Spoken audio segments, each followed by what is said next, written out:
Welcome everyone. Today we have this very interesting and very exciting topic, Bharat Bhagya Vidhata, understanding the story of Bharat.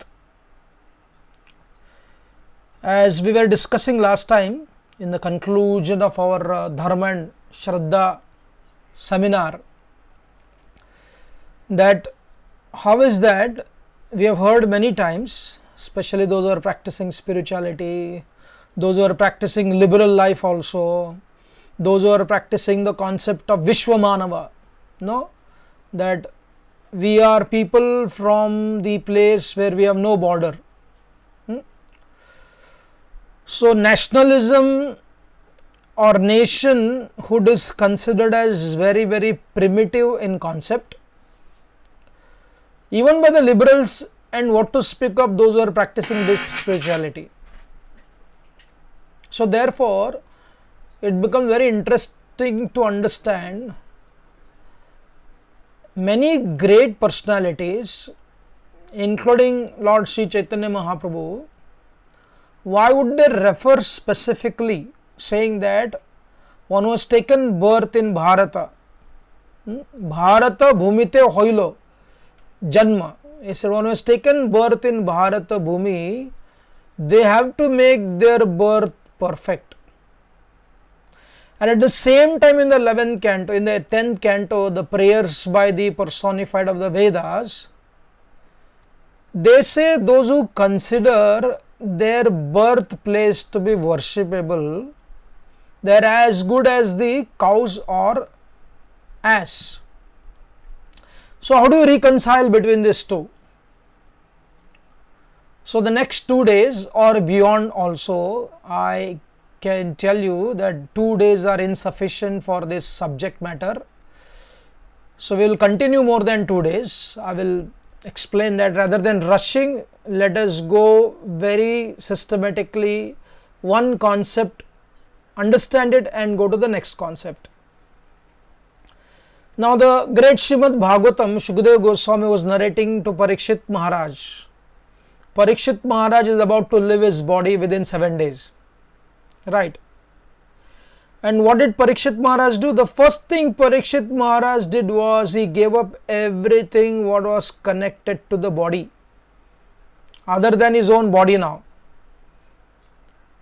It is explained that he gave up his kingdom, he gave up his family, he gave up all his wealth consisting of limitless horses, elephants and chariot, everything. And he almost followed his guru Shukadeva Goswami, sitting almost with a loin cloth facing the eastern direction on a kusha grass on the bank of the Ganga, and ready and eager to listen the great Srimad-bhagavatam. Right. So Shukadeva Goswami starts narrating Srimad-bhagavatam to Parikshit Maharaj. And what does he do? In the very first canto means the first canto was narrated by Suta Goswami.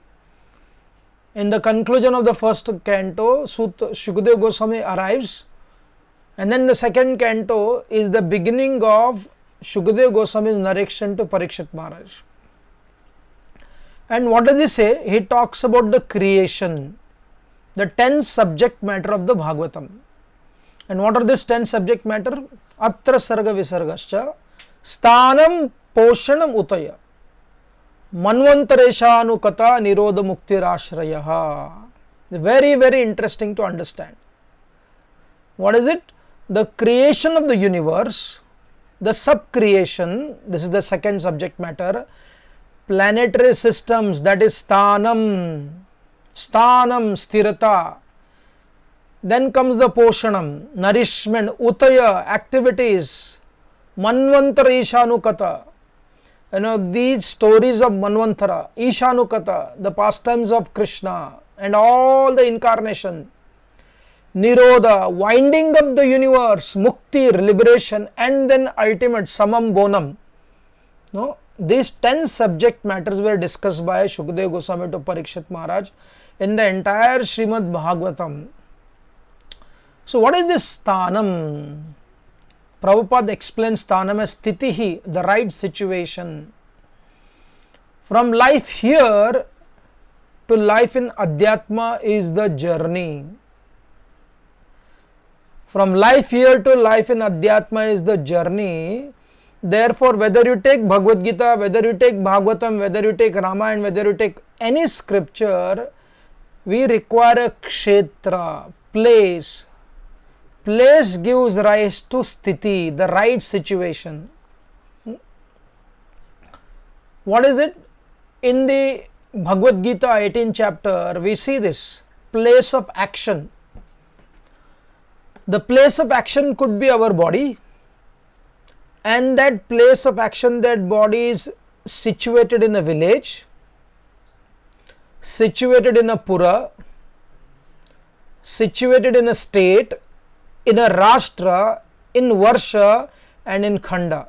Now Varsha and Khanda, there is no exact definition, right? In fact, none of these words have an exact synonymous in English.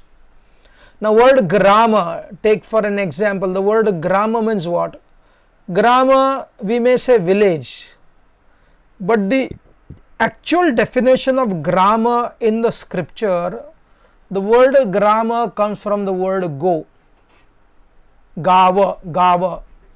What is gav? Gav means connected to knowledge. Gotra, grama, go kirana, surya kirana. They are etymological. The nirukta gives the same meaning. Gra, go means it is the land of knowledge, protection of knowledge made by the Gotra rishis. So that village gives rise to stability. And what is Pura means? Indra is called as Purandara. Right? Purandara Das, Purandara. Krishna is also called as Purandara. What does Purandara does? The Pura means a town, and Purandara means, the word Purandara in the Veda is explained, when that Pura, that town becomes too big to reside. If 1,000 people are supposed to stay in that place, if 2,000 people are residing, then Indra's responsibility, who is representing Krishna, it is his responsibility to divide that village and make it accessible to everybody. And accessibility is defined by actually knowing each other very properly. That is sthanam. And this is one of the important subject matter in the Bhagavatam. If it was not important, why would Shukadeva Goswami narrate it to Parikshit Maharaj, who is about to pass from this world? So therefore, let us take another example. There is content and there is container. Water is everywhere, right? If you are like Shaunakadi rishis, they say, why do you need anything in this world when our very hand is like a pillow? The very sky is like a covering, and very earthly planet is like a bed, right? And the very water body in the river is there, and then we make our hand itself as what? Patra, Karapatri. There are sadhus who are called as Karapatri. Karapatri means they hold their hands together and they drink water from there, but they need patra. Whether it is Karapatra or Swarna Patra, patra is required. Without patra, human being cannot consume. They cannot drink water. Animals do not need patra, but human beings required patra. Just say this, patra is required, right? Water and the water holder. Similarly, another very interesting example. There is a vehicle, whether it is Mercedes, whether it is Tata Sumo, whether it is Toyota, whatever vehicle you take, Ford, right? In the wheel there is air. Now it's very interesting, without the tire you cannot fill the air. Air is there in the tube. Now the tube cannot go without the tire, and tire cannot function without the tube, and within that tube the air should be there. Now what does the air represents? Air represents the concept, the philosophy, the spiritual philosophy, no, Adhyatma. But to practice Adhyatma we need a wheel, the container is required. The content is the air and the container is the tire. Similarly, action and place for an action. This is Krishna's word, this is Shukadeva Goswami's word. And the most important is Sanskrit and Sanskriti. The Bhasha and the civilization, they are interconnected. Right? If you have the language, but if you do not have the place to speak that language, can I speak French here? I can't, because nobody will understand. First of all, I don't know how to speak French language. Can I speak Persian language here? I cannot, because I don't know. One may say it doesn't matter whichever language. That is the right understanding, but we need a language, a particular language for me to understand, for me to speak, and for me to communicate to other people who understand. I remember going to Guyana, West Indies. Right, this was few years back, we had gone there. And when I saw, it was the group of everyone who had come there, they were all Indians. Right, in 1830s they were taken to Guyana, West Indies. So when they were there, the very interesting principle was, these Guyanese people, I was trying to speak to them in Hindi, but they were going blank. Why they were going blank? Because they couldn't understand what I was saying. I was thinking, these are all North Indians, they look like North Indians, why can't they understand? Of course, then we realized, I knew I would come back immediately to English, because the language was there, but the language had to be in English only, not any other language. Therefore, the content and the container, when they are harmonized, the content is important, but at the same time the container is also important. The container is the tool and content is the goal.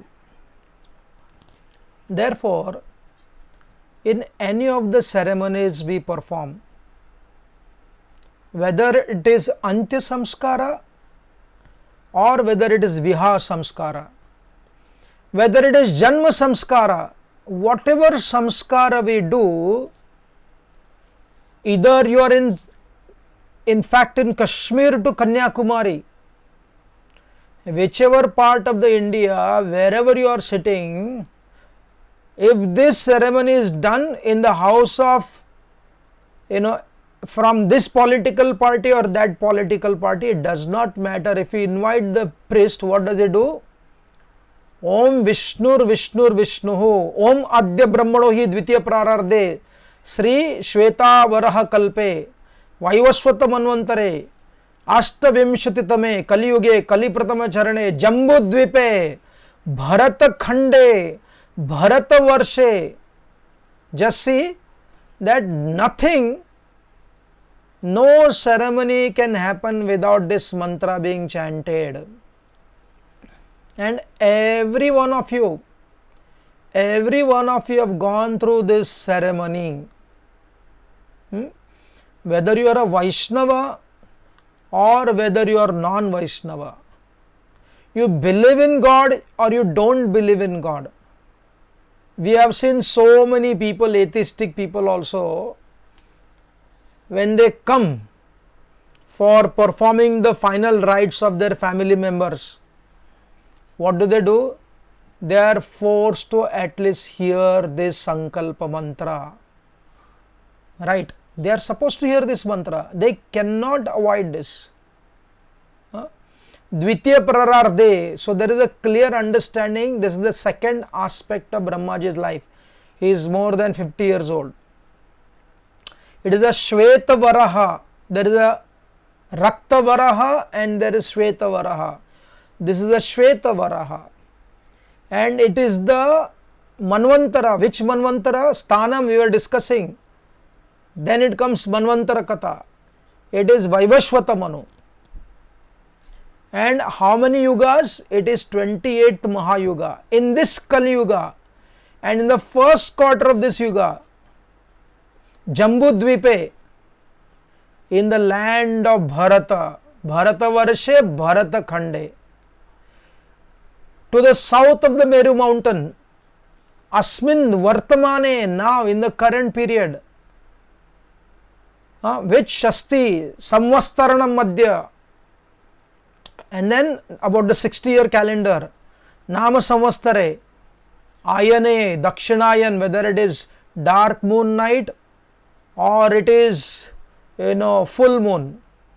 Ritu, there is Vasanta, Grishma, Varsha, Sharada, Hemant and Shishira. All these things are spoken. If you go to some of these alternative school, they talk all of this every day without fail. That is how they see the calendar.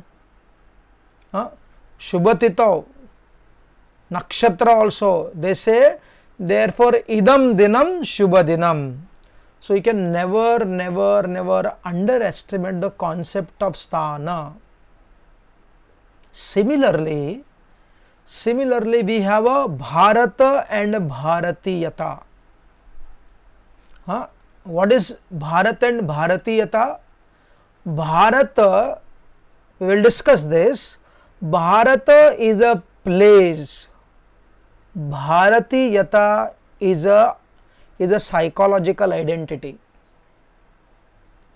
You can be Bharatiya. You can be Bharatiya not being physically in the Bharat.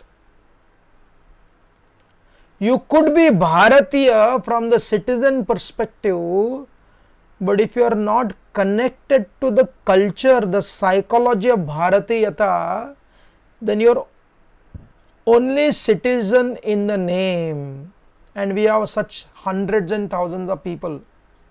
There are websites made by so-called Indians saying that I hate India. So therefore, it is very important. The place of action becomes a primary importance. Another example, when we study the concept of ghost. What is the concept of ghost? The concept of ghost is they do not have sthanam. They do not have sthirata. They have limitless desires. The air is there. The water is there. But water is there, but the jug is not there, the tongue is not there, the mouth is not there, the Kara Patra is not there, the Swarna Patra is not there. The mind, intelligence and ego is there, but the instruments are not there, and therefore such living entities are considered as ghost. Understand this very clearly. Therefore, artificially trying to deny sthanam, that I don't care for any place. No, even the great Shukdev Goswami had to go home to home. That means he was transcendental, but as long as he is operating in the material world, he was minimizing the need and utility of this world. How long would he go? He would go to somebody's house just to collect milk. When the cowherd boy would milk the cows, that long he would stay and collect the milk and walk to somebody else's house. But that much we need to do. Without that, we cannot operate in this world, and the reality is that we are in this world. We may not be of this world, but we are in this world. So therefore, when without having a proper place for action, if you do not have a proper place for action, what do you become? You become restless. There is a restlessness comes. Today morning only, our dear Radha Gopinath was mentioning, in the Valmiki Ramayana,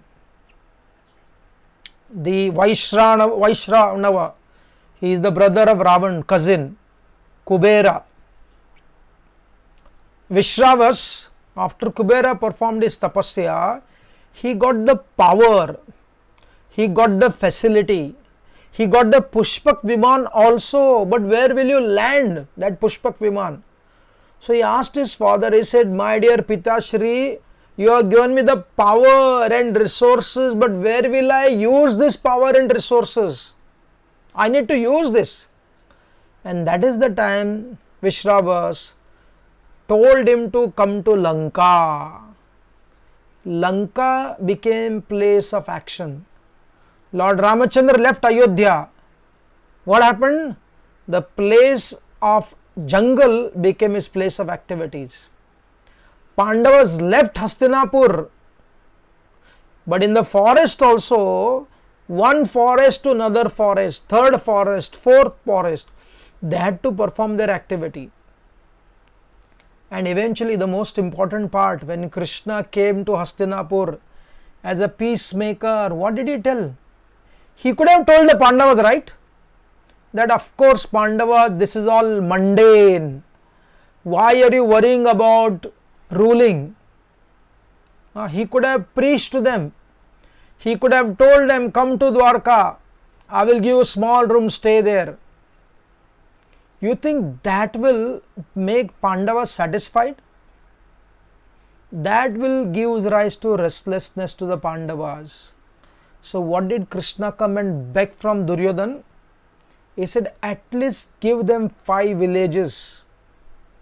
Give them 5 villages. Krishna came to beg on behalf of the Pandavas, but Duryodhana said, what to speak of 5 villages, Vasudev? I would not even give a place as much as it occupies the head of the needle. So therefore understand, sthanam is very important for us to become sthir. It is easier to say one should not be attached to the place of our birth, and one should not. Just imagine if you do not have a place to stay.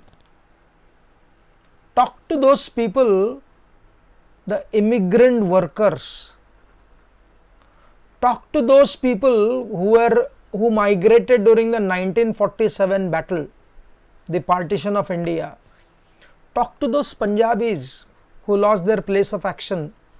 And amongst them many were extremely pious people. Very pious people. Some of the best temples of Krishna were built in Sindh, which is Pakistan now, on the bank of Sindhu river, and many people, even after 20-30 years, they suffered because of loss of identity. So that stability on the mundane platform is very much required.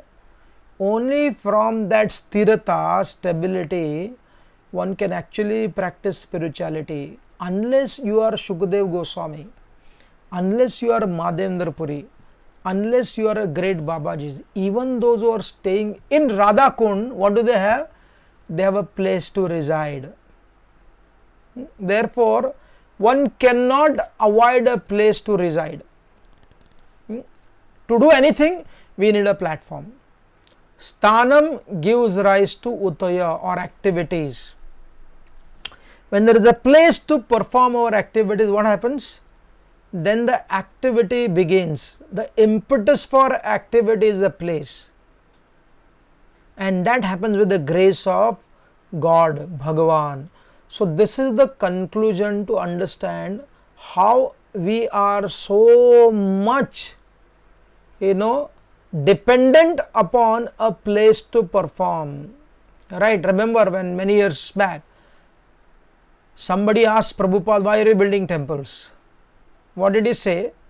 He was sitting in an open space on a ground and he placed his stick there. He said, I can sit here. but will you come here to hear from me? No, you will not be able to come. Even Lord Krishna, when he was residing with Sanatan Goswami, it's a sweet pastime, but it gives us an interesting principle. When he came to Sanatan Goswami, Madan Gopal, Sanatan Goswami told Krishna, look my dear baby, my dear child, I have nothing to offer. I am an ordinary Babaji, I have nothing. Whatever I offer you, you have to eat without complaining. And Lord Krishna said, no problem, I will manage it. And one day he said, hey Baba, at least put some salt in that bati na. You are giving me bati. Bati is nothing but the atta, the wheat flour, rolled into a ball and placed into the fire. And then Sanatan Goswami used to eat like that. So Krishna said, Are Baba, give me at least salt in that. And then what happened? Krishna arranged that entire ship of salt being stuck, and that Kapoor eventually built a place for Krishna in Vrindavan.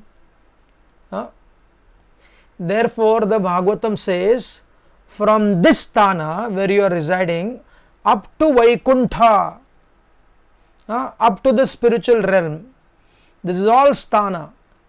And then we have to rise slowly, slowly, slowly beyond the mundane situation and go higher, higher, higher and higher. And therefore, what is this sthana? This sthana, in the language of the civilized people,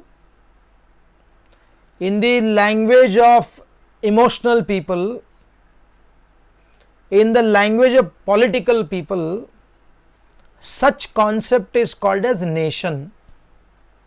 And it is very shocking to understand how many varieties of flavors are there even in nation. It is just like dal also. There is a sambar, there is rasam, there is Gujarati dal, there is Kathiawadi dal, there is Marwadi dal, there is Sindhi kadhi, there is Gujarati kadhi, there is Marwadi kadhi, there is Son kadhi, there is South Indian varan, the Brahminical varan. One dal, same tur dal or moong dal, you cook with so many varieties, right? So similarly, there are limitless variety in regards to nation. I will not get into all the definition of nation.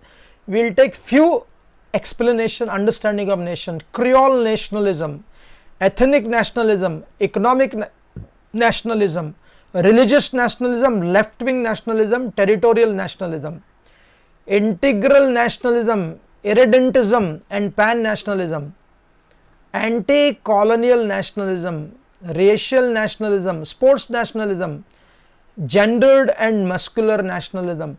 It is not just the name given to give different kinds of name. This is the study of political science. And then let us see few nationalism. What is national identity? The national identity is based on shared social characteristics. Basically, nation means where there is a border. You create a border where you can influence people as a king, as a minister, as the president.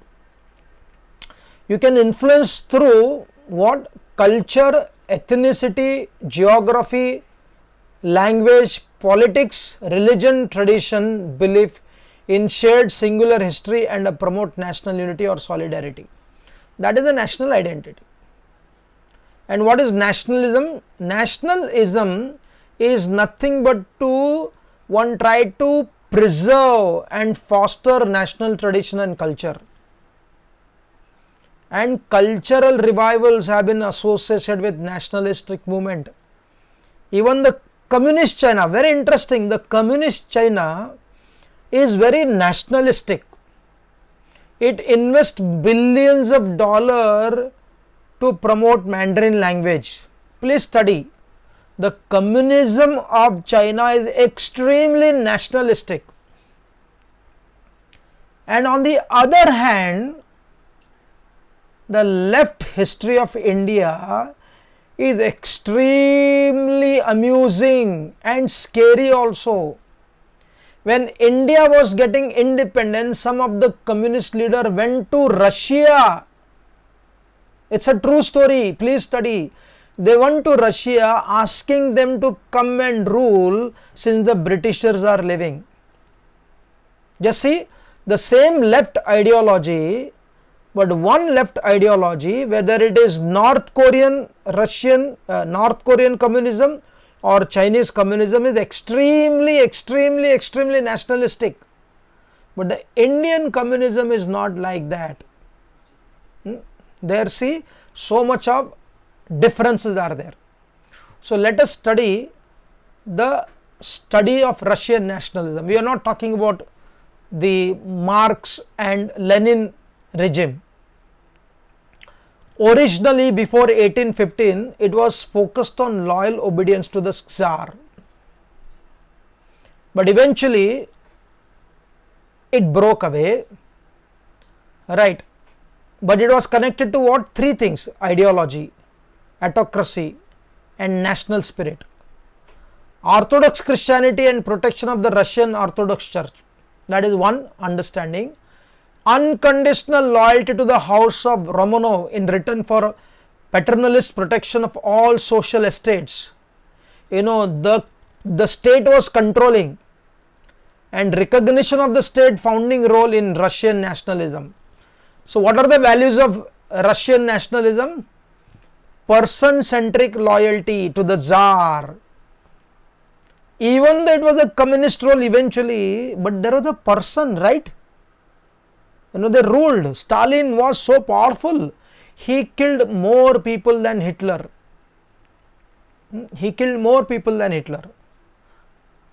Study that. And what is it? Religious loyalty. That is the nationalism to Russia. Now what is French nationalism? Sorry, you are studying little history. It's an interesting thing. So the French nationalism is caused by Dreyfus in France. It was a battle against treason and disloyalty, a central theme for conservative Catholic French nationalists. Revanchist means taking revenge, right? So therefore, what is the conclusion of French nationalism? It was revenge-based pride. Principle of equality based on overthrowing the rich kings. Study, King the Louis, when his queen, the queen, when her people came and asked her, "My dear queen, we do not have bread to eat." What did she say? She said, "Then you please eat cake." She was so out of context and relevance. And then there was such a revolution. The king was killed, the queen was killed, and there was overthrowing of the rich. There was a revenge-based pride. This is not I have studied. You study, you will find it. And what was the German nationalism? German nationalism, it's a long history. Transnational in nature. The German wanted to go beyond the so-called geography of Germany. Wanted to go beyond that. And they consider themselves as an Aryan race. The definition of Aryan race by the Germans is based upon their hair, their eyes, and their height. And anyone who did not fit into this description, they were rejected. But what is the definition of Aryan according to Krishna? Aryan invasion theory, it falls so flat because Aryan is not decided based upon where they came from. Aryan is decided based upon the principle of understanding. Aryan means, the word Aryan according to Nirukti, one is advanced in civilization. Right? and therefore even Ravana called himself Arya, even though he was based in South India. During when Ramayana was telecasted, some of the people made this conflict. Oh, all the South Indians are Dravidians and all the North Indians are Aryan. Ram is an Aryan and is attacking Ravan, and the Durjarshan is playing this conflict. Who brought this conflict? You have to study carefully. You know how the European power created this concept of Dravidian and Aryan theory. And what is the value of German nationalism? Dictatorship and no question asked policies. Not now, but for many years this was the principle. And what is Jewish nationalism? Jewish nationalism arose in the latter half of the 19th century, and it was largely correlated with Zionist movement. This term originated from the word Zion, which was one of the Torah's name for the city of Jerusalem. Now Jews were separated. The world, Jewish people were all over the world. When actually the Jewish state was formed, very interesting, when the Jewish state was formed, they brought people from all over the world, whether from the Syria, whether from Egypt, even from India. For 2000 years, hundreds of Jews lived in India, especially in Kerala. In Mumbai also there are Jewish synagogues, and India was the only country where the Jews were not persecuted. And therefore when the Jewish nation was formed, there was a special gratitude was offered in the assembly of Israel. Now, one of our devotees' friend, they studied together in the school. He speaks Marathi, he speaks Hindi. That means his ancestors were staying in India for 2000 years. When the Jewish state was formed, he went back to Israel. Once in a while he comes and meets. And what is the values of Jewish state? It's a religious state. It is based upon theological values. Right. Now, the British nationalism. What is British nationalism? The British nationalism is based upon the Industrial Revolution. There was an emergence of integrated nation encompassing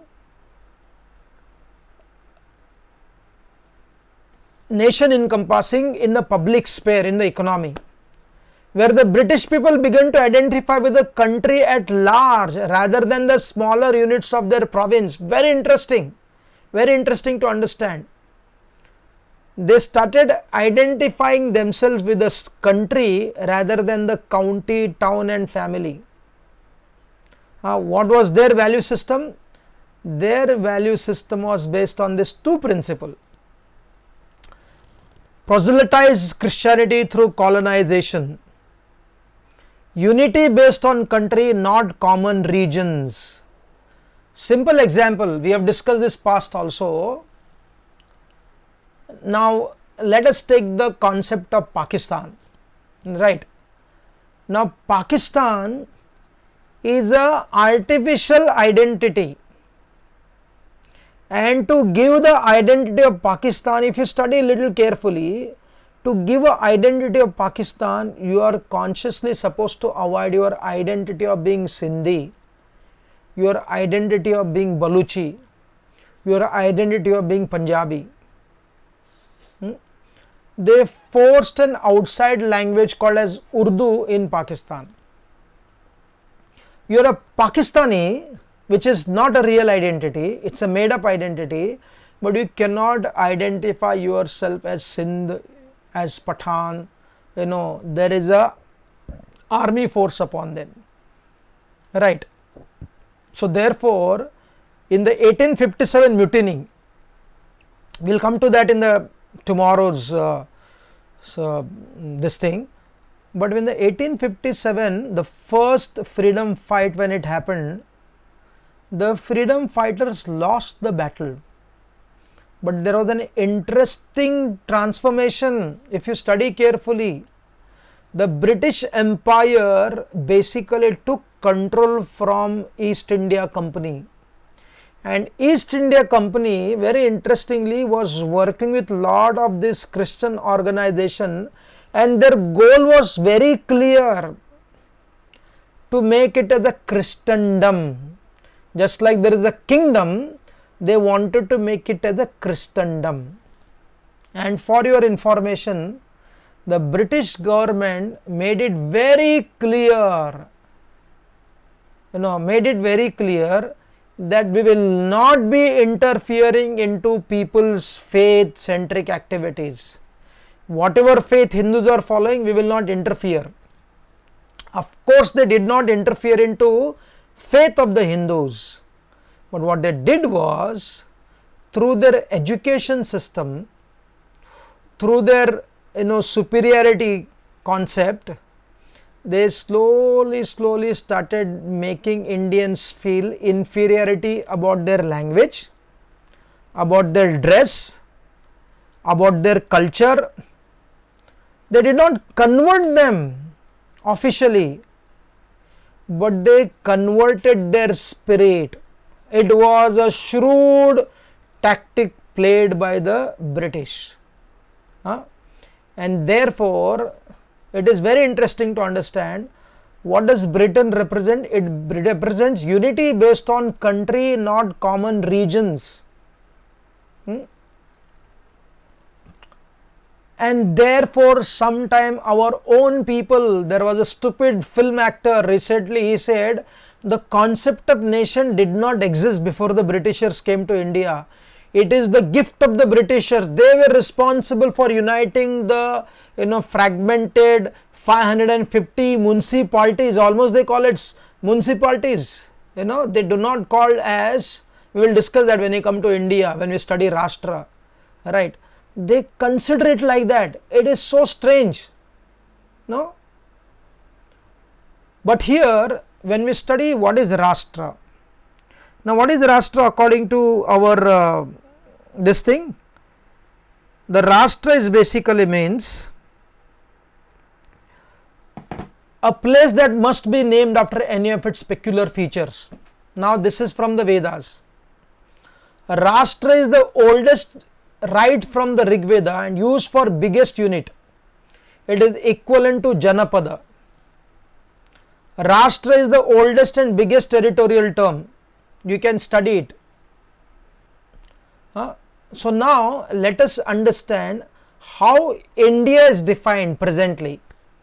If you open the Google, go to Wikipedia and other sources also, they have defined Indian nationalism based upon the present government. They are defining India based upon the present government. What is this India? Hear carefully. Indian nationalism based on integral humanism of Dharmic values and hindutva.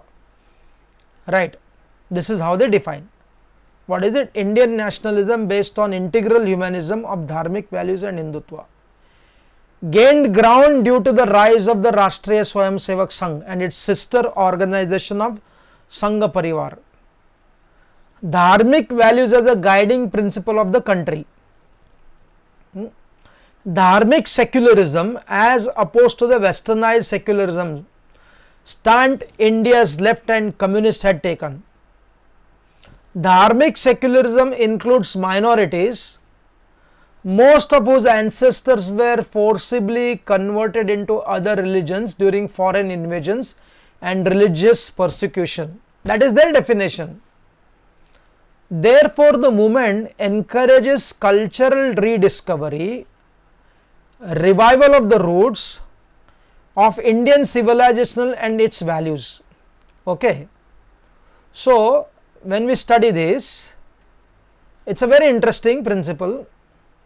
Let us try to understand some explanation. I am trying to do some history lesson here, because we have discussed there are three things.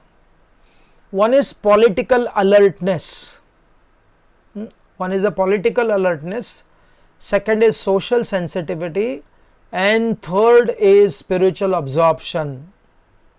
The whole purpose of discussing all this nation concept is to bring us to understand from the very Bhagavatam, where I am not even getting into Mahabharata and Ramayana. I am only focusing from the Bhagavat the concept of Bharata Khanda and Bharata Varsha. I am not going to any other scriptures. Little Vishnu Puran, and then there is one or two verses from Manu Samhita. So what are the dharmic values? Dharmic, the integral humanism.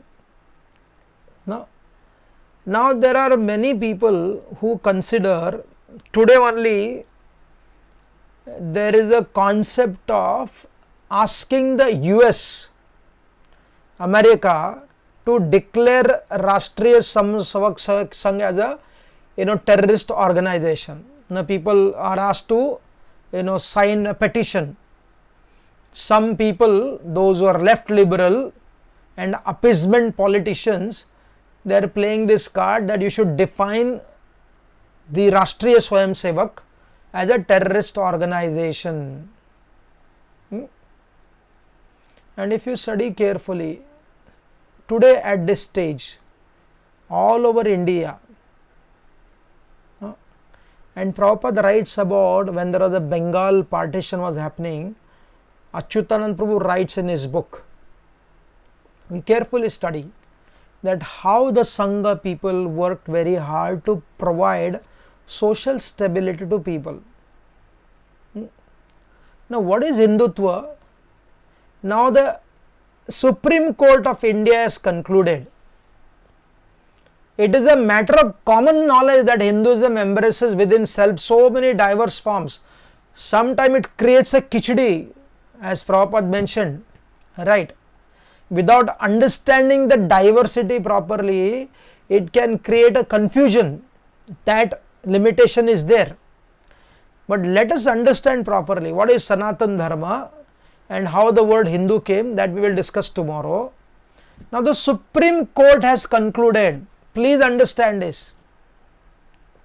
It is a fallacy and an error of law to proceed on the assumption that any reference to Hindutva or Hinduism in a speech make it automatically a speech based on Hindu religion as opposed to other religions. Clear explanation given by the Supreme Court. Therefore, if somebody uses the word Hindutva in the name of you are a hater of other religion, itself is a wrong understanding. We discussed this last time. Last time we discussed the beauty of Bharata Varsha, or even if you want to address it as Hindutva, what is it?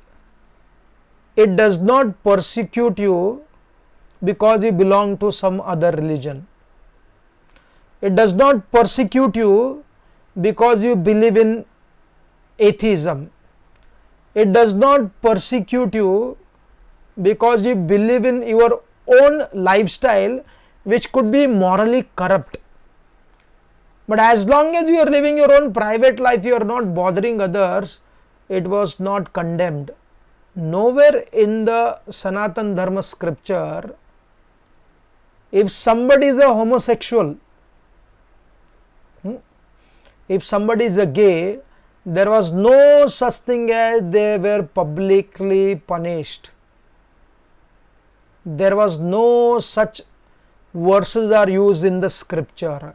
The activity for some traditionalist may be wrong, but they were not killed or condemned. Please understand this. They also had a place. It was their life, how they want to live, how they want to grow, that was allowed. So therefore it had the power to handle all kinds of diversity. Please understand, India invited Jewish people. India invited the Parsi people. The second mosque after Mecca and Medina was built in Kerala, for your information. The Syrian Christians, they came 2000 years ago to India. The Mysore king, very interesting, the Mysore king, without understanding the political motivation of some of the evangelic preacher, he said, okay, we can build your church here. Even the great Shivaji Maharaj, for that matter, right, he was Go Brahmana Pratipalaka, his goal was to increase.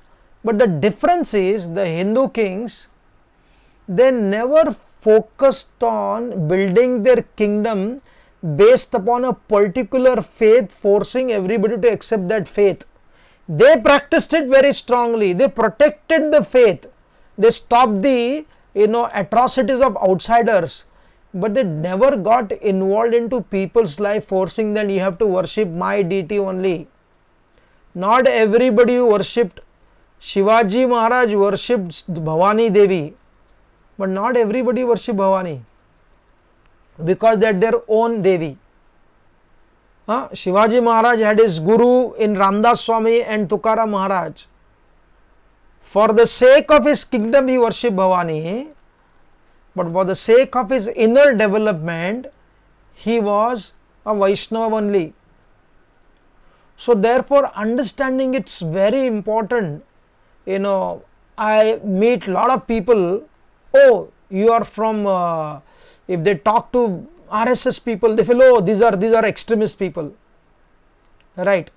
Now today, in Pune temple, Pune and other places, the devotees organizing this prasadam distribution. They are distributing 60,000 people prasad.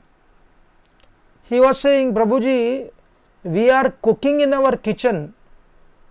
The devotees are cooking in the kitchen, but the distribution into the most affected area, in the places where Chowpatty, who is doing it? He said, these people are distributing with great kindness, with a great kindness they are able to do. So therefore, if somebody is a serious practitioner of Sanatan Dharma, he can never undermine, condemn or destroy those who are not practicing their faith. So therefore, again we will come back to the concept of Rashtra. What is this Rashtra? Just see how Rashtra is specifically defined in Rig Veda. How does it define? It defines that there are three kinds of Rashtras. The one kind of Rashtra consists of 9,000 villages. The second kind of Rashtra consists of 5,300 villages. And third kind of Rashtra consists of 1,500 villages. So, the Rashtra could be very small and very big also. And to manage the affairs of the Rashtra, a Raja was needed. What is the word Raja means? The word Raja means Ranjati iti Raja is called as Raja. In Praja there is Raja. Just see, in Praja itself, Praja, that is Praja. And what does he entertain? How does he entertain? The Raja entertains the Praja by giving them the space, by giving them the stability. When the stability is given to them, then they are able to practice their spirituality. Again, let us go back to the original chart what we showed, the content and the container. The content and the container, the air and the wheel, Bharata and a Bharatiyata, right? Why like that? Sthanam, unless there is a place, you cannot function. Today, however much we are practicing Krishna consciousness, just imagine for next 3 days there is no food available. That is not going to happen. But just think about it. There is no place and there is no food. Forget that. When people go to Yatra, talk to the organizers of Yatra. I do not blame for fighting for the rooms AC and the fan and the window this side, because the strong condition forces one to find the exact facility what they have experienced in their home. And if that is not there, their yatra becomes very disturbed. Right, I remember once, like Radhanand Maharaj was telling me, once he said that he went around asking people how is yatra, and everyone was glorifying the prasadam and the rooms. Then he jokingly told me, nobody was talking about my lecture only. Everybody was talking about what? They were talking about food and the place. And now why are we providing food and the place? For experiencing spiritual stability. Of course he was joking, but there is a principle to understand. There is a point to understand that if these two things are not there, then what happens? Our practice of spirituality becomes disturbed, and this is what the Raja is supposed to do. So therefore the concept of nation is different in Bharat and elsewhere. The concept of nation is completely different in Bharat and elsewhere. What is Rashtra? It is politically diversified, not fragmented. We are talking about India. Politically diversified but not fragmented, but culturally and geographically united. Limitless diversity but unified in its grand idea of Vasudhaiva Kutumbakam. No? So therefore, it's very interesting to understand.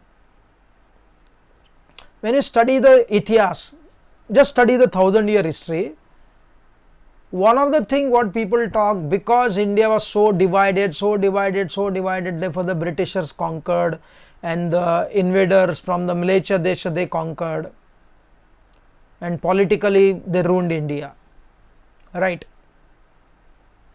And we talk about slavery. There was a slavery. But if you actually study carefully, when the foreign power went to other countries, for example, Christianity came to Europe. Now, Christianity is not the religion of Europe. Christianity is the religion of, Arabic world. When it came to Europe, everybody got converted to Christianity. When I meet some Western people, I ask them this question. What is that? He said, what was your religion before Christianity came? What was your religion before Christianity came? That is the question you have to ask, because it is a historical religion 2000 years ago. I want to know before that. If I meet the Russians, I ask this question. And the best thing is when you meet a South American, I remember meeting a Bolivian person. I asked him, what language do you speak? You ask the Portuguese people, you ask the Brazilian people, what language they speak? The Brazilian people speak the Portuguese language. Right. The South Americans people speak the Spanish language. Now what has Spain has to do with South America? What South America has to do with Christianity, when the Christianity is the religion of the Arabic world? Right. What happened was, when the invasion happened in the South American world, along with their culture, their language was also wiped out. Now Spanish and Portuguese language is their mother tongue. We did not speak and become Persian or Arabic people. The Arabic and Persian people ruled India, some part of India. But I am able to speak my mother tongue Kannada now also. The Tamil people are still speaking Tamil. The Konkani people are still speaking Konkani. The British people came. They tried very hard to make everybody speak in English. Many people do want to speak in English. But the beauty is that not only we started speaking in English, but we also retained our mother tongue. right? The Indians have the power to assimilate.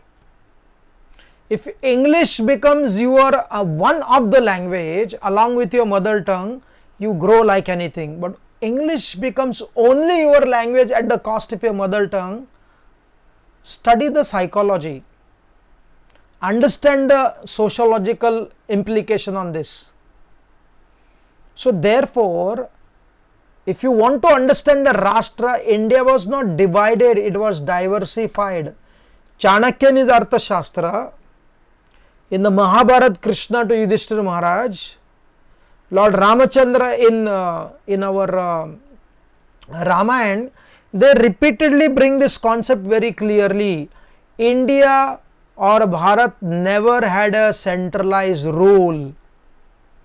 There was no centralized rule.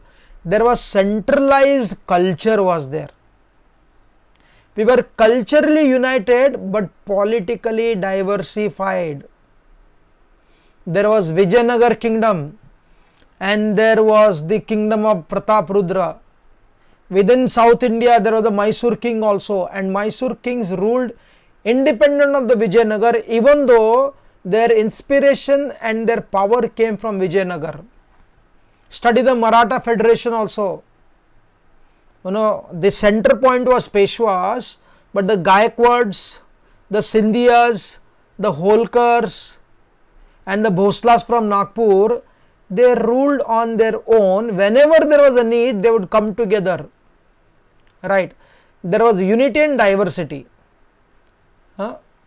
Therefore, the Hitopadesha gives this very interesting concept. What is it? Ayam nija paravetti ganana lagu chetasam udara charitanam tu vasudhaiva kutumbakam. That the large hearted see the entire world as their family. They see entire world as their family. At the same time, management can happen only to certain geographical area, and that geographical area becomes your Rashtra, and there is one king, and this king, what does it do? He fights with other kings. For what? Not for the sake of faith. You do not find our Krishna Devarai and King Prataprudra. Who are they? They are from the same disciplic succession, for your information. Krishna Devarai's guru was Vyasa Tirtha. In the opening of the Bhagavad Gita, you open, disciplic succession is given. He was an active spiritual master of Krishna Devarai. Krishna Devarai was a Vaishnava. He compiled in Telugu language the beautiful prayer of Goda Devi, Andal. Beautifully compiled, glorification. It's almost like Madhurya Ras. And on the other hand, King Prataprudra was a devotee of Lord Jagannath. He became inspired by Lord Chaitanya Mahaprabhu. But at the same time, historically if you study, they fought with each other, not based on philosophy, not based upon faith, but based upon increasing their territory. As the king, they would want to do that. There was a war twice between the Vijayanagar, thrice between the Vijayanagar kingdom. Eventually, even though they are fighting with each other, at some point of time, Krishna Devarai married the daughter of Prataprudra. Her name was called as Jagamohini. This is a historical reality. Language related wars never happened among the kings. Just like the French cannot stand the Brits, the Germans cannot stand the British people. Right? It's a very interesting, in the European pride, their language is the center focus. Because they speak French language, they are France people. They speak German language, therefore they are Germans. People speak Swiss language, therefore they are Swiss. British people speak English language, therefore they are English. Unfortunately, in India, The 1947, the states were divided based upon language. It was an influence by the outside forces dividing the state based upon languages.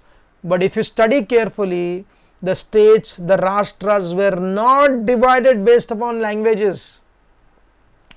Krishna Deva Raya was as fluent in Kannada as much as he was fluent in Telugu. He knew Sanskrit also, right? He had Ashtaratnas who were Telugu Pandits, and his guru was a Kannada, Vyasatirtha, Purandar Das, Kanak Das. They grew there. And if you come and see Hampi, what do you see? Even though Krishna Deva Raya was a Vaishnava, he did not make a law in his country, in his Rashtra, that everybody has to be a Vaishnava only. He did not hire the minister based upon their Vaishnava faith. He hired minister based upon their Dharmic and their efficiency. Philosophical disagreement did not create a Rashtra. The war would only happen for expanding, and when they would also come together. So please understand the difference. Very interesting. And therefore immigration and multiculturalism was a core character of Bharatiya Sanskriti. Therefore when you say, India was not a nation before the Britishers came, what nation are you talking about? What are you defining about? How are you defining it? The definition of nation of India does not happen based upon the European experience or American experience. It happens based upon our own psychology. It was a cultural nation, it was a geographical nation, but it was never political. Because when Chanakya says, when one person rules the entire country, if he's like Jarasandha, what does he do? He causes trouble, right? Therefore, it was allowed for one to migrate from one country to another country within India. You would not be stopped. Read, some Brahmanas from Madhya Pradesh would travel to Bengal, they would settle down. Where do you think the Gauda Saraswat Brahmins, the word Gauda Saraswat, the Saraswat Brahmins, the originally Saraswat Brahmins, where Rup and Sanatana Goswami belonged to, they were on the bank of the Saraswati river. But eventually they came to Karnataka Desha, and from there somewhere they went to Bengal, right? They migrated. I was in Gujarat, this Patol sari, right? The Patol saris are extremely well made, they are very costly, it takes many months to make those saris. I went to that family, and that family is making that sari for last 700 years.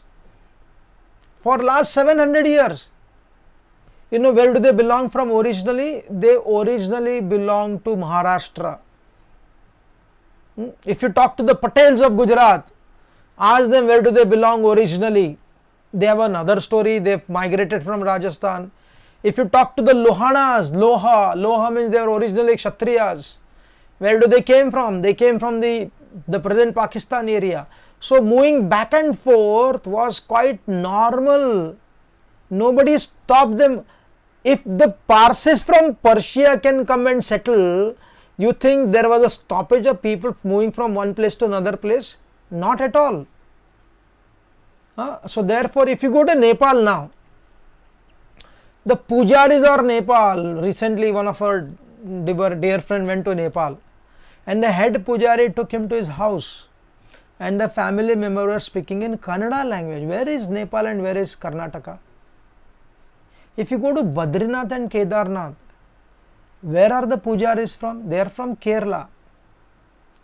If you go to Kashi, Kashi has so much of influence of Maharashtra. Now, Jhansi Rani Lakshmibai, Ahalyabai Holkar, where she belonged to? She was from some part of Maharashtra, but she went to Madhya Pradesh. See, this immigration, migrating from one place to another place was allowed, but they continue to retain their core character of whichever place they belong to, they would come back. Do you know Jyotiraditya Scindia, who is in Madhya Pradesh? Regularly they come to the village in Maharashtra. Why do they come to the village in Maharashtra? Because they have their Kula Devi. They have their Kula Devi, they come there. So therefore, in the concept of Rashtra in India, it is not based upon the political domination. It is based upon cultural cross influences. A Kshatriya, nowadays it has happened that if you are a Telugu, you will only marry a Telugu. If you are a Kannadiga, you will only marry Kannadiga. But during 500 years ago, if you study especially for the higher communities, the Kshatriyas and the Brahmanas, you will always find the Kshatriyas, basically even the Nepali Kshatriya princess would marry somebody from Patiala. It was based upon Varna, not based upon place. But now, because people have become more and more, in one sense, last 200 years ago, they have to be speaking this language only, because we know very less languages. So therefore, if you study otherwise, now America, we did not discuss about America only. Everybody dreams to go to America. The Indian wants to go to America, and even the Indian preachers want to go to America. They want to be followers of Srila Prabhupada, right? Now, what is America basically? Very interesting and very important information. You can be an American citizen, but you can never be an American. Even the white people, those who are there staying in America, they cannot call themselves as American. Why? Because they are not American. The original Americans are, people who are Native Americans. They are called as Red Indians. Why they were called as Red Indians? It's very interesting. Columbus was looking for India, bumped into America, and therefore he called them Red Indians, and they settled there. Therefore, the very interesting principle, the Americans always reconnect their identity Jewish American, Afro American, right, Chinese American. The problem is there with the Indians only. They don't want to be called as Indian American. They want to call themselves as American. Many Indians like that. What happens? The white people don't accept as American. The psychological reality doesn't accept one as American. So what happens? There is a confusion of identity. But in India that can never happen.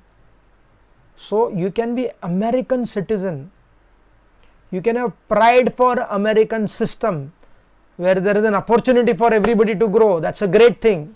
Every state has some limitation and some greatness, right? There is a opportunity to grow in regards to enterprising, in research. But in regards to psychological identity, right, it is not so easy. It is very difficult. Therefore again, Bharat and Bharatiya, when we study carefully, what is it? Bharat and Bharatiya is, one may be not the citizens of Bharata, but he can be Bharatiya. And if you are born in Bharata and you have the psychology of Bharatiya, then what does it do? It helps you to grow very nicely. For example, let us understand little bit. When Krishna was asked the Pandavas to perform Rajasuya sacrifice, they performed the Rajasuya sacrifice. And you should study that part of the chapter in the Mahabharata. When they were performing the Rajasuya sacrifice, what happened was, the Pandavas basically invited Krishna to ask his opinion, what should we do? And Krishna explained the difference between Jarasandha wanting to rule, he wanted to be the king of the kings. And what did he do? For that he actually brought all the kings from different countries and he wanted to sacrifice them to Kala Bhairav. He wanted to destroy every other kings and become king of the kings, which is very artificial. The concept of colonization, converting people to their kind of lifestyle, making them to speak their language, their kind of worship, is nothing but Jarasandha mentality. It is extremely difficult and challenging, right? But Krishna wanted Yudhishthira Maharaj to be the king of the kings. Why? Because Yudhishthira Maharaj will not control the small kings. He would inspire them to rule properly. You study anywhere, Krishna did not, after killing Jarasandha, whom did he place on the throne? He did not call Satyaki, he said, you rule this. He did not bring a viceroy. He did not bring some people from Mathura and Vrindavan. After killing Jarasandha, he told his son Sahadev. He said, my dear Sahadev, now you rule properly. This is a different Sahadev. When Shishupal was killed, Drishtaketu was made the king. When Narakasura was killed, when Hiranyakashipu was killed, Prahlad continued to remain from the Rakshasa Kula, but he gave up the Rakshasa mentality. When Ravan was killed, Vibhishan, because Vibhishan knows the people very well. Therefore Chanakya says, very interesting, what our people did not realize, that if you marry a girl from Italy and bring her to India, she can be your good wife, but it is very, very difficult for her to develop the spirit of Bharatiya unless she or he develop the cultural beauty and cultural understanding. I'll give an example. Can an Italian become an Indian purely? Yes. There were two girls in 60s or 70s. They came looking for spiritual transformation, and one of the lady I have spoken, she is a devotee, and then they came to Goa of all the places, and they were very disillusioned, and they decided this is not fair. Where did we land? We came to India looking for spirituality, but there is no spirituality here. They are from Italy. When they came to Goa, they saw Christianity all over, a different trend of Christianity. So they wanted to go far away from there. And from Goa, because Goa is close to Karnataka, they came to one village in Karnataka. That village is there in my name, I just forgetting. Every time I cross, when I go to Belgaum, when I go from Belgaum to another town, I go to that village. I don't go to that village exactly, but I cross that village. So these two Italian ladies stayed there. So one of the Italian ladies, she got initiated. Her name is Krishna Lok Mataji, and she speaks a village Kannada. And her friend, she continued to stay in that village. She married a villager in that village, became a typical village lady, speaks the village Kannada, carried the water pot on her back, on her head, gave birth to children who became pure Kannadigas. She became one with that nature. She basically completely removed her Italian reality. Because I go that close, I want to go and visit one time, in that village.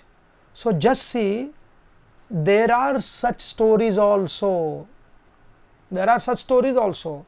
So many people, not only they changed their faith, but they understood the culture. And because they understood the culture, they became one with that culture. But still, this is the rule placed by Chanakya and Arthashastra. This is the rule placed by Krishna in Mahabharata, that Yudhishthira Maharaj, you become an inspiring Chakravarti, and see that everybody follows according to Dharma. So therefore people from all over Bharata Varsha, Bharata Khanda, people came to Hastinapur. The description is there of different kings. In the Jaimini Bharat, there is a description of Yavanashva. Yavanashva means the king of the Yavanas. He came to see Krishna in Hastinapur. And there is a clear description, Yavana. Yavana means what? One who is not part of the Bharata Varsha. He could be from the greater Bharata Khanda. There was a land of sand. It was a land of khajur dates. It was land of camels. It was land of horses. That is the description. For Ashwamedha Yagya, which Pandavas perform, the horse came from Arabic world only. Jaimini Bharat writes, when Krishna came to Hastinapur, Dhritarashtra brought, what did he bring? He brought beautiful China cloth. I was just reading, about Shukadeva Goswami's birth. I was looking for Shukadeva Goswami's birth, and I read some quote of Bhaktisiddhanta Saraswati Thakur, talking about his birth from the Mahabharata. It is there in the Moksha Dharma Parva. And very interesting, when Janak Maharaj became the teacher of Shukadeva Goswami, a very interesting story. I will not tell the story. So Vyasadeva told Shukadeva Goswami, you should go to Janak Maharaj and learn something from. And he said, my dear son, do not use the ways of the higher beings. He said, don't go by the airways. Shukadeva Goswami could have gone. He said, go by the normal route of the ordinary human beings. And it is very interesting, where does he come from? Now Shukadeva Goswami, when he is passing through the villages and the town, now there is shloka in the Mahabharata, to come to Janak Maharaj's place, Shukadeva Goswami crossed through the Hunas, and then he crossed through the China, and then eventually landed into Janak Maharaj's place. So where was Vyasadeva's place? Is it Russia? Because Russia is connected to rishis. People still in the remote part of the Russian villages, they still do yagyas. I have no clue about this, but the description is given. Therefore, as Prabhupada mentions, that once upon a time Yudhishthira Maharaj ruled the entire world. What does it mean? This is what does it mean. It means the influence was there. The inspiration was there. This nice sweet connection was there. And whenever king like Yudhishthira Maharaj, Prithu Maharaj, Parikshit Maharaj, they would do something great, then the smaller kings would manage their affairs according to their culture, according to their situation. They would be inspired to appear here. And Jarasandha wanted to destroy that. He wanted to become a world conqueror, and that is what the colonization did. The colonization wanted to conquer the world, conquer the culture of people, change their religion, change their language, change their habits. But fortunately, what happened?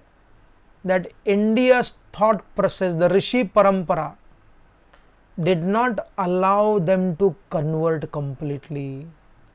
The conversion can never happen completely. Why? Because it is connected to Rishi Parampara. It is connected to Grama Parampara. It is connected to knowledge Parampara.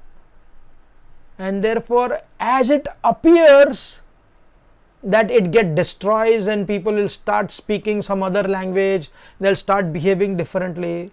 Somebody from somewhere, comes and takes the same knowledge of the Vedas in the other parts of the world, and in a soft way, psychologically, what does he or she does?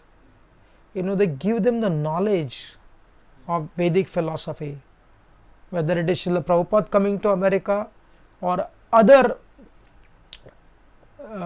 people from other the concept of yoga, bringing them, revolution was created. And tomorrow we will try to see that what is this Bharat, what is the speciality of Bharat, what does the Bhagavad talk about this Bharat. We will discuss that tomorrow. Thank you very much. Hare Krishna. We can take one or two questions if you have.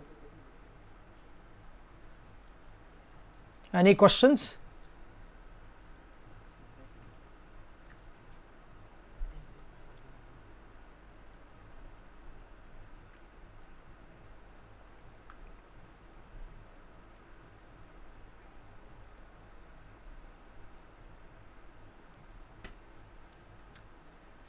Hello? I can take one question here. Somebody is asking, don't you think the integration or centralization in that sense of India was the need of the hour in 1947? And after otherwise we would have many unwanted countries and our life would have been so difficult. That's a good question. So therefore, it's a very important to understand that in 1947 when the Britishers went out of India, it is not that they integrated. It is not the contributions of the British. When the Britishers were leaving India, they gave three options to the kings. The first option, you can maintain your private interest, remain as you are. You know, the king of Marathas, the king of Gaikwad, the king of Fatehpur Sikri, the king of Jamgarh, king of Hyderabad, they allowed them to stay as it is, right? And secondly, they said either you join Pakistan or you join India. The goal was to create limitless disintegration. Limitless disintegration. But how did they rule? They ruled not because they controlled from, they did not rule from centralization. The Mysore kingdom they controlled, but the Mysore kingdom was ruling on their own. Baroda kingdom, like that many kingdoms who were qualified, what did they do? They basically ruled their people and the Britishers collected. Prabhupada says, how many Britishers were there in India? Less than 25,000. But when they are leaving India, they wanted to create. In fact, if you study Churchill and others, they said, no, India will bleed. It will never come together. So therefore, when the entire country was united, right, politically, political unity was important, no doubt, to create the concept of Bharatiyata. But that became completely different. We can discuss that tomorrow. Politically we become united, but culturally and the local governance, which generally Gandhi wanted, that we will see what Max Muller talks about village governance of India. So therefore, it was important to understand the advantage and it also important to understand the disadvantage. Certainly, there had to be one state. Now, whatever is there today, it has to be there. We cannot had any other way to unite India. Absolutely, there is no question. At the same time, along with this, there had to be many things had to happen, which has not happened. A cultural India, the spiritual India, the sensitive, the growth on the dharma front, the artha front, on the kama front and the moksha front, which has taken a very, very bad beating. We have become a country which is confused about its roots. And therefore, when a political power becomes very strong without the concept of proper cultural, then country can be looted. Therefore, Chanakya says, let the people be made strong, not the government. It is the responsibility of the king to make the people very strong. which has not happened. If the if the empowerment doesn't happen among the people, what will happen? The strong dictatorship will be there, but what will not happen? It will not work out the growth of the people. The whole principle of Rashtra, we will discuss that tomorrow. Tomorrow we will discuss the growth of Rashtra is dependent upon the growth of the people. If the people grow very nicely, then the Rashtra grows very nicely. We will stop here. We can take one last question. We will take, somebody asked this question, Prabhuji, as you said about mother tongue, can you throw some light on giving children education in mother tongue and its importance? Very simple. Now this was a survey conducted among the colonized country, those who make so much of importance to English language, what happens to them?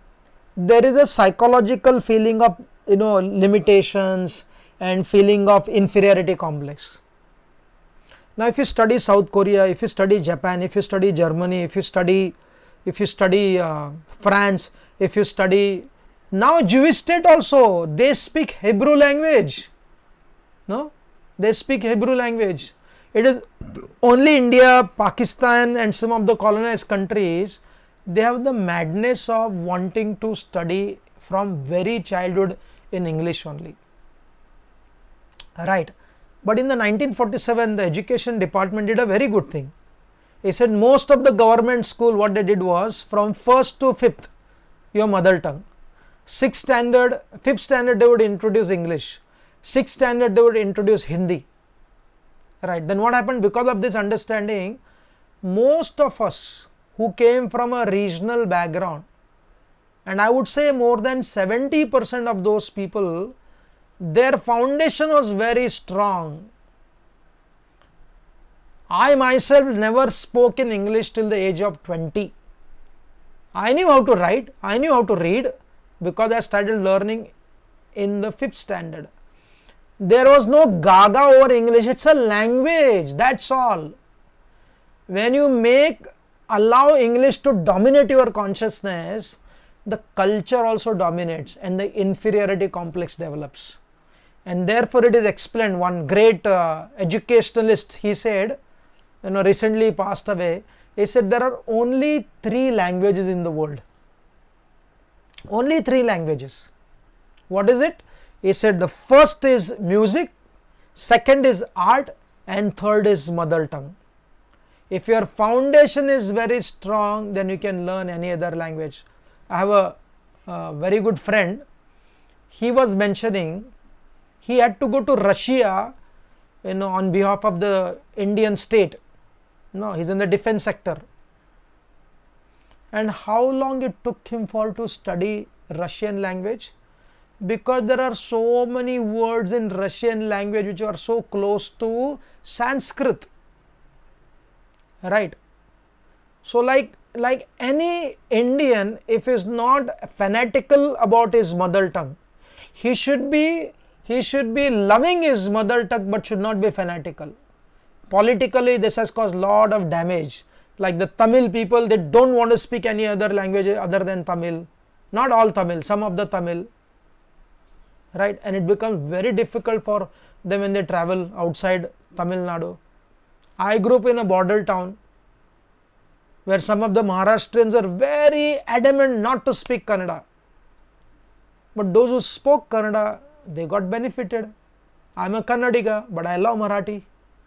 It's my Mitra Bhasha. I say this, Kannada is my Matra Bhasha, Marathi is my Mitra Bhasha, Hindi is my Rashtra Bhasha, and English is my Vyavhar Bhasha. And Bengal, if I read Chaitanya Charitamrita, I understand, I don't need to read the translation. And we have a lot of Gujaratis, if they speak Gujarati, very clean Gujarati, you understand. Konkani, I understand very clearly. We have one of our devotees, he knows Telugu, he knows Tulu, he knows Konkani, he knows Marathi, he knows Hindi, he knows English.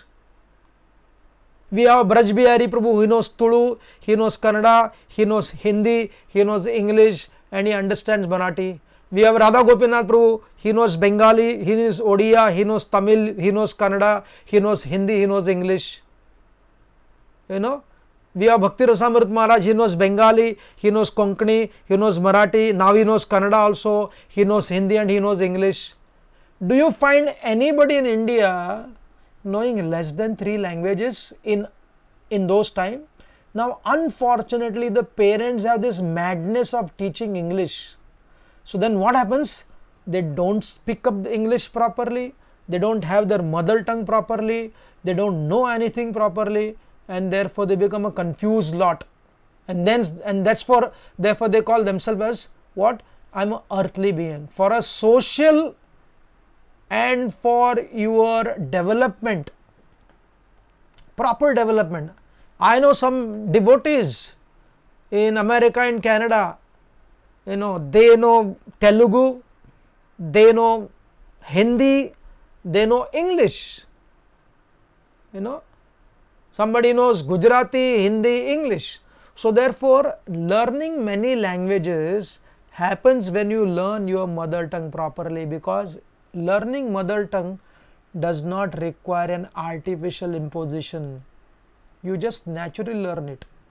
But in English, you have to believe that you are in English. Any other language, if the English people learn English, that's good for them.